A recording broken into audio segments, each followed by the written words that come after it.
தந்தை, மைந்தன், தூயாவியன் திருப்பெயரிலே எல்லாருக்கும் என்னுடைய பணிவான வணக்கங்களை நான் தெரிவித்துக் கொள்கின்றேன்.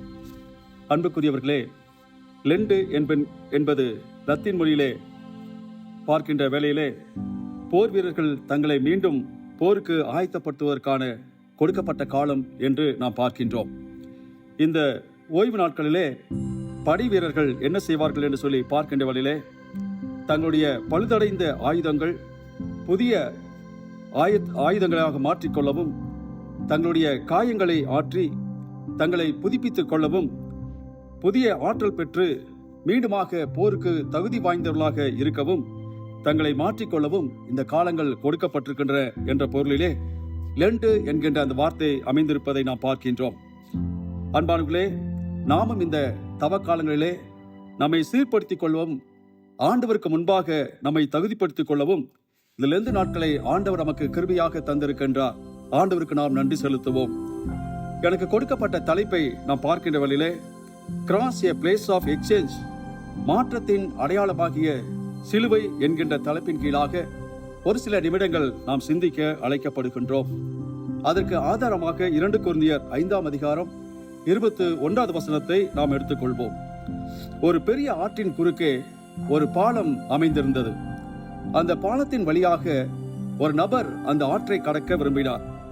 அன்பானவர்களே, அப்படி அவர் கடந்து செல்லுகின்ற வேளையிலே பாலத்திலிருந்து அவர் தவறி ஆற்றிலே விழுந்து விட்டார். அன்பானவர்களே, அவர் எழுப்பிய அபய குரல் கேட்டு அநேகர் ஓடோடி வந்தார்கள். மக்களில் சிலர் அவரை பார்த்து இவர் எப்படி விழுந்திருப்பாரோ என்று ஆராய்ச்சி செய்து கொண்டிருந்தார்கள். சிறியவர் பெரியவர் எல்லாரும் செல்லும் பாலம் தானே, அது மட்டுமல்ல, ஒருவேளை இவர் குடித்திருப்பாரோ, அளவென்றால் தலை சுற்றி கீழே விழுந்திருப்பாரோ என்று சொல்லி அவிதமாக அவர்கள் விழுந்த அந்த நிலையை ஆய்வு செய்து கொண்டிருந்தார்கள். இன்னும் சிலர் என்ன செய்தார்கள், தத்தளித்துக் கொண்டிருக்கும் அந்த நபரை பார்த்து இப்படி வா, அங்கே போ, அப்படி செல் என்று சொல்லி அவளுக்கு ஆலோசனைகளை சொல்லிக் கொண்டிருந்தார்கள். 3வது ஒரு நபர் திடீரென்று அங்கே வந்தார். அந்த தத்தளித்துக் கொண்டிருக்கின்ற அந்த மனிதனை பார்த்தார். சூழ்நிலையை புரிந்து கொண்டு ஆற்றிலே குதித்து அந்த தத்தளித்துக் கொண்டிருந்த நபரை தன்னுடைய தோளின் மீது சுமந்து கொண்டு கரை சேர்த்தார் என்று சொல்லி நாம் பார்க்கின்றோம். எனக்கு அன்பான இறைமக்களே, இதை நாம் 2 கொரிந்தியர் 5ஆம் அதிகாரம் 21வது வசனத்திலே நாம் பொருத்தி பார்க்கின்ற வேளையிலே நாம் பாவத்தின் தண்டனையை பெறுவதற்கு பதிலாக இயேசு கிறிஸ்து சிலுவை பாடுகளை ஏற்றுக்கொண்டார் என்று சொல்லி நம்மால் இதை பார்க்க முடிகிறது. ஆற்றிலே விழுந்து தத்தளித்துக் கொண்டிருக்கிற மனிதனை எவ்விதமாக ஒரு நபர் அங்கே மீட்டு கரை சேர்த்தாரோ அதை போல இந்த வசனம் நமக்கு சொல்லுவதை நாம் பார்க்கின்றோம். நாம் அவருக்குள் கடவுளின் நீதியாய் இருக்கும்படிக்கு பாவம் அறியாத அவரை நமக்காக பாவமாக்கினார் என்று சொல்லி இந்த வார்த்தை அவிதமாக சொல்லுகிறது.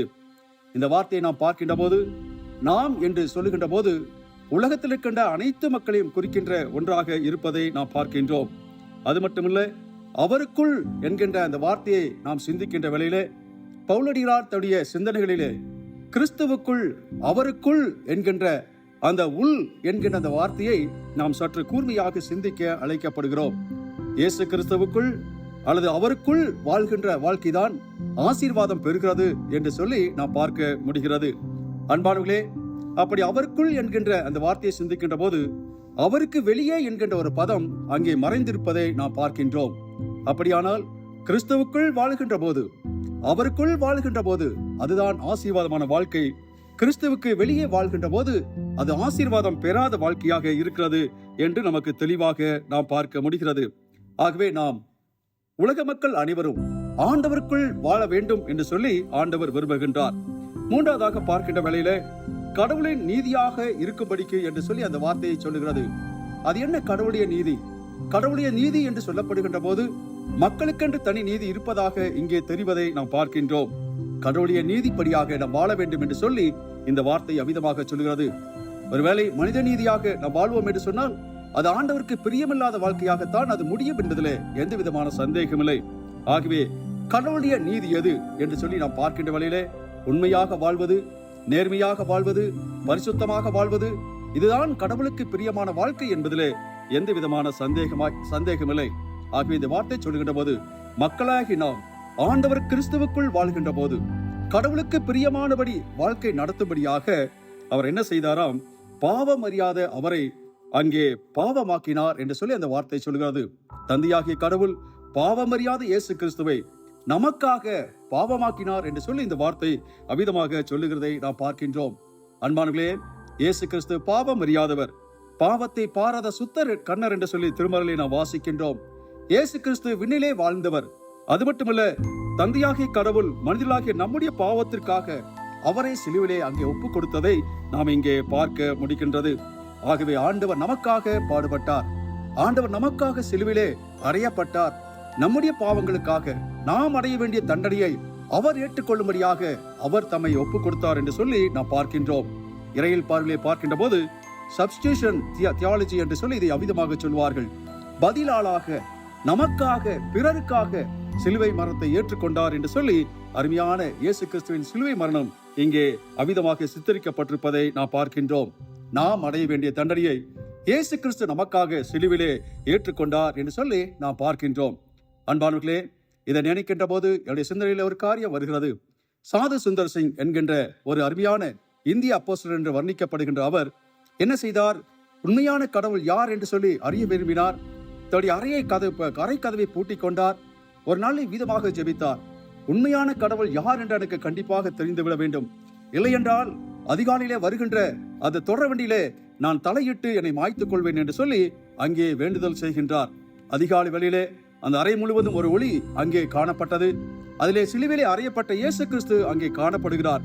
அங்கே காணப்பட்ட அவரோடு கூட பேசுகிறார். எத்தனை நாள் என்னை துன்புறுத்தி கொண்டிருப்பாய் என்று சொல்லி அங்கே கேட்டுக்கொண்டிருக்கிறார். அந்த சிலுவை காட்சியை கண்ட அவர் அந்த நாளிலே மனம் திரும்பி இயேசு கிறிஸ்துவை சொந்த ரட்சகராக ஏற்றுக்கொண்டு தான் மனம் திரும்பிய அந்த நாளிலிருந்து தான் வாழ்க்கை முடிவு பரியந்தமும் ஆண்டவருக்கு உண்மையுள்ளவராக பணி செய்து தனியே உலகத்தை விட்டு கடந்து சென்றார் என்று சொல்லி நாம் அவிதமாக நாம் பார்க்கின்றோம். ஆகவே அன்பானே, சிலுவைக்கு அடிபாரத்திலே நாம் வந்து நிற்கின்ற போது ஆண்டவர் கண்டிப்பாக அந்த சிலுவை மரணத்தின் வழியாக நமக்கு மனமாற்றத்தை தருவார் என்பதிலே எந்த விதமான சந்தேகமில்லை.